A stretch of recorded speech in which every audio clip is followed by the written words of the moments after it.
Me acompañan Gonzalo Soto, Abraham González e Isaid Mera. Bienvenidos. Gracias, muchas gracias, Susana. Pues bueno, este es un tema que ya venimos analizando en las semanas anteriores, pero bueno, creo que este reportaje desglosa muy bien los hechos desde la parte de alguien que lo vivió pues desde dentro y pues trae muy buenas cifras. Cuéntanos, Gonzalo. Desde el lado criminal. Exactamente. Básicamente lo que el texto que pueden encontrar en nuestra última edición, bueno, nuestra más reciente edición, perdón, que no es la última, espero. Cuyo autor es el propio Gonzalo, por cierto. Muchas gracias, el Bloomberg Business Week. Algo que encontramos es que logramos que uno de los hackers que estuvo involucrado en el proceso de reclutamiento nos platicara un poco cómo fue todo el proceso. Y básicamente lo que nos dice es: esto fue como se suponía, como lo veníamos asumiendo desde hace varias semanas, como uno de los trabajos de mayor organización de los que se tenga memoria. Cuando haces el atraco al sistema financiero más grande en la historia de este país, necesitas una organización muy amplia y se requirieron de muchas partes que cada una tenía una función específica, y en el caso de ellos, de los hackers, era en primer lugar verificar que las cuentas que varios cómplices dentro de los bancos tenían ya localizadas tuvieran el dinero que decían que iba a tener.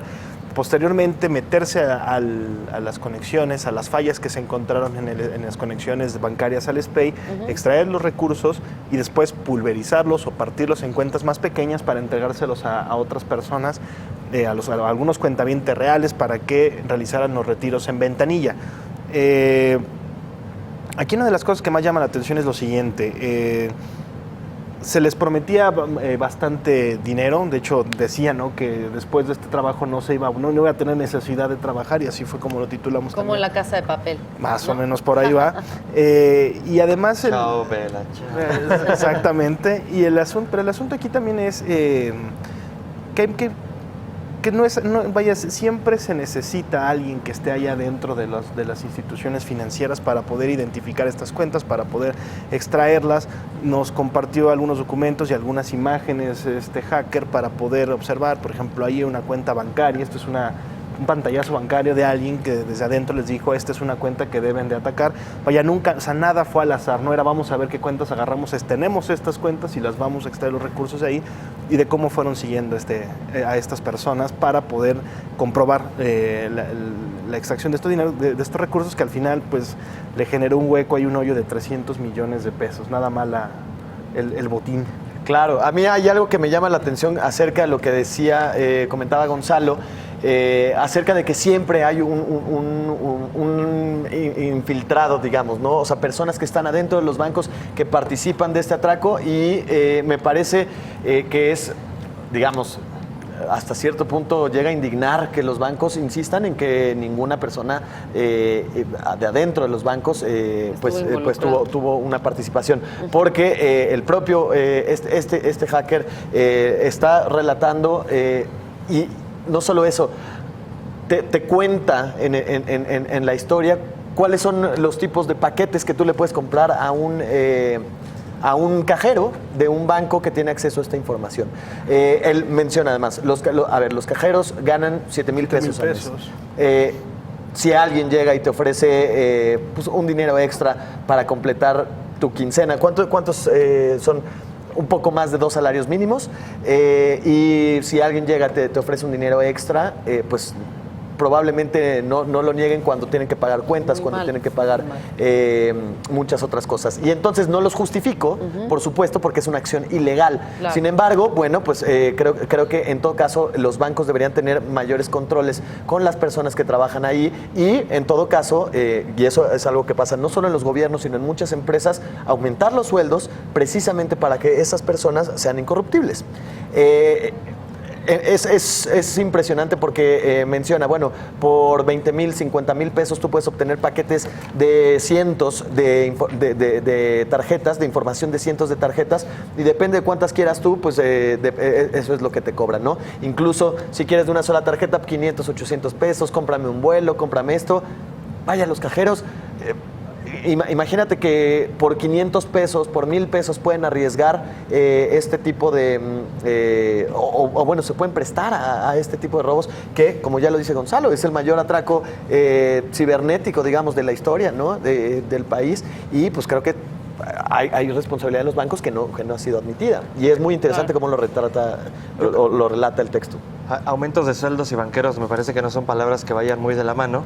Y me parecería un poco injusto señalar a raíz de este caso donde sí se relata que los cajeros muchas veces son quienes dan la información, no solamente para estos robos, también hemos visto que asaltos a cuentavientes muchas veces provienen de la información. Me parecería un poco injusto señalarles cuando creo que el tema deberíamos ir más arriba, es decir, qué condiciones, qué herramientas y qué sueldos, qué condiciones laborales les dan los banqueros, los dueños de los bancos a sus trabajadores, qué controles tienen de confianza. Es decir, me parece que debería haber un esquema de seguridad mucho más amplio como para simplemente señalar los cajeros son los culpables. A lo mejor no, como lo señalan ustedes. Con un sueldo de 7,000 pesos, pues difícilmente afrontas el pago de todas tus cuentas al mes. Correcto. Viene alguien y te ofrece 500,000 pesos, insisto, no es justificable, por supuesto. Claro. Pero tampoco me parece que pudiera recaer en ellos la responsabilidad. Ahora, respecto a este caso, lo que denota el relato de este hacker es que era una estructura sumamente profesional, sumamente armada, sumamente planeada, muy, muy parecido a la Casa de Papel. Alguna vez en el sitio le llevamos la Casa de Papel mexicana a este caso. No estabas equivocado, Isaíd. No estabas equivocado, Isaíd. Porque incluso nunca volverás a trabajar después de esto, pues parece que es una frase que le dice el profesor a uno a Berlín o a Tokio, ¿no? Es decir, tiene muchos elementos de similitud. Vamos a darle un llegue a los bancos, ¿no? Vamos a atacar la casa de moneda. Es decir, tiene muchos elementos que creo que la serie nos puede, a quienes la hayan visto, pues les puede dar un poco de imaginarlo, quizá ya con imágenes más en la mente, no solamente de un relato, pues cómo se desarrolló esta estructura. Y también otro tema que yo destacaría es el tema de cómo retiraban el dinero, ¿no? Exactamente. De pronto yo me preguntaba cuando fue este caso, ¿cómo sacaron el dinero? Y lo único que se me ocurría es, pues le pidieron a gente que le iba a caer un dinero, le iban a sacar y le iban a dar una comisión. Dije, pero bueno, si sacaron 150 millones de pesos, pues imagínate a cuántas personas tendrías que reclutar. Bueno, pues parece que sí lo hicieron así. Así es. Claro. Pese a lo complejo que pareciera, pues parece que sí fue la manera en la que lograron sacar. No sé si todo el dinero, pero una buena cantidad. Aprovechar la miseria, perdón.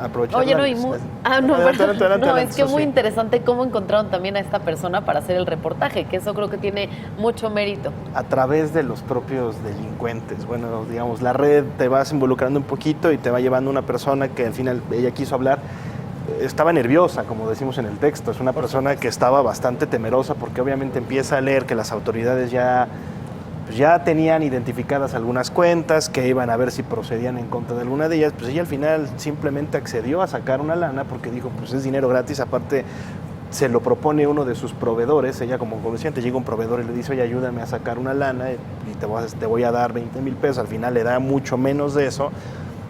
Pero pues para ella fue dinero gratis, no fue nada más tener que ir al banco y hacer el retiro. Que además hay una frase espectacular que cuando lo relata, le dicen, oye, o sea, ¿no te preocupaba de dónde venía el dinero? No, el dinero no me preocupaba de dónde viniera, ese es asunto de la persona.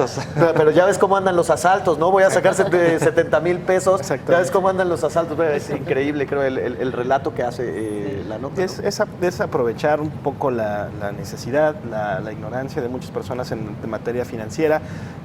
Y vaya, a ver, mucha gente decía, es que imagínate el tamaño de la estructura para poder sacar esto.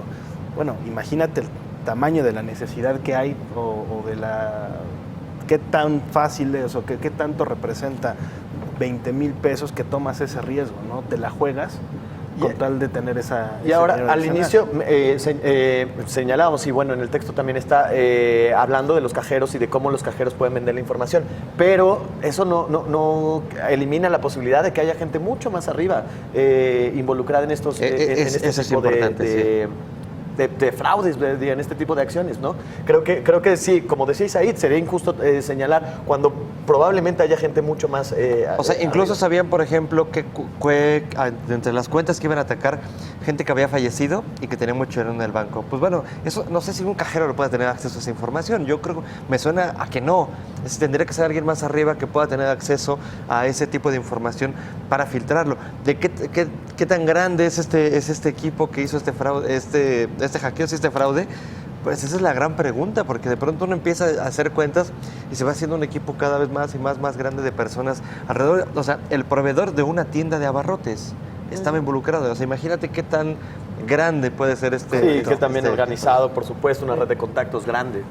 Conclusiones. A mí mi conclusión es, digo, si bien efectivamente esto puede parecer como extraído de una novela o de una serie, digo, no he tenido el gusto después de verla, que Isaí ya la promocionó tanto, veré esa serie ahora. No, a ver, yo creo que sí quisiera comentar que el hacker se puso en contacto con nosotros desde los primeros momentos de que ocurrió el hackeo.